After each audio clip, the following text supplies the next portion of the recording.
If you're experiencing issues with voice chat not working in Overwatch 2, follow these steps to troubleshoot and unlock the feature. This guide will help you identify and resolve common problems. Step 1. Check your audio settings. Ensure that your audio settings in Overwatch 2 are configured correctly. Go to the Game Settings menu, navigate to the Audio section, and verify that the voice chat settings are enabled and set to the desired input and output devices. Step 2. Verify your microphone. Make sure your microphone is functioning properly. Test it outside of the game using a voice recording application or another communication app to confirm that it is picking up sound. Step 3. Adjust system settings. Check your operating system's audio settings. On Windows, right-click the sound icon in the taskbar, select Sounds, and ensure your microphone is set as the default recording device. Also, check that the volume levels are appropriate. Step 4. Update drivers. Ensure that your audio drivers are up to date.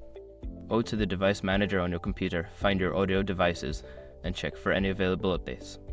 Updating drivers can resolve compatibility issues. Step 5. Restart the game and system. Sometimes, simply restarting Overwatch 2 or your entire system can resolve temporary glitches.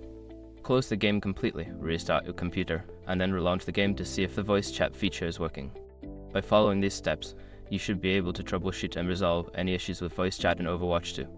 If problems persist, consider checking online forums or the game's support page for further assistance.